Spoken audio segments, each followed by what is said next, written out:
Wakil Wali Kota Palembang Fitriyanti Agustinda membuka pasar murah Ramadan yang berada di halaman kantor Dinas Perindustrian Sumatera Selatan. Usai meninjau pasar murah, Wakil Wali Kota Palembang Fitriyanti Agustinda menghimbau masyarakat untuk selektif memilih produk makanan karena masih ada temuan makanan berbahaya, seperti mie dan tahu berformalin yang bahaya bagi kesehatan. Sosialisasi juga telah dilakukan untuk penjual terkait produk berbahaya ini.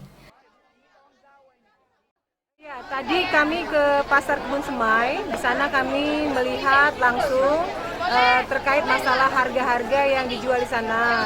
Kalau soal daging dan juga misalnya bawang, cabai semuanya relatif harganya memang normal ya. Walaupun memang ada kenaikan, itu masih kita anggap wajar, tidak ada kenaikannya sampai menghubung tinggi. Dan juga dari hasil sidak kami di sana, kita menemukan mie ya yang masih mengandung zat-zat berbahaya. Begitu juga ada kerupuk yang ternyata mengandung zat pewarna tekstil. Nah, oleh karena itu saya mengimbau kepada masyarakat untuk hati-hati dalam membeli makanan apapun yang ada di pasar. Nah, hari ini kebetulan juga ini adalah hari terakhir dari Dinas Perdagangan mengadakan bazar murah.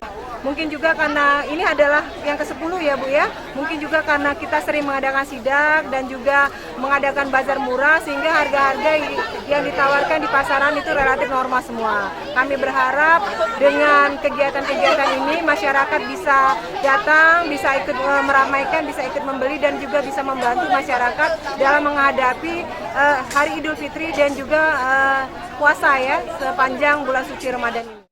Dirinya juga memastikan stok daging dan beras menjelang Lebaran tetap aman dan harga kebutuhan pokok lainnya masih dalam kisaran harga normal. Hal ini dilakukan agar masyarakat dapat berbelanja memenuhi kebutuhannya dengan harga yang tidak memberatkan. Tim Liputan Sriwijaya TV.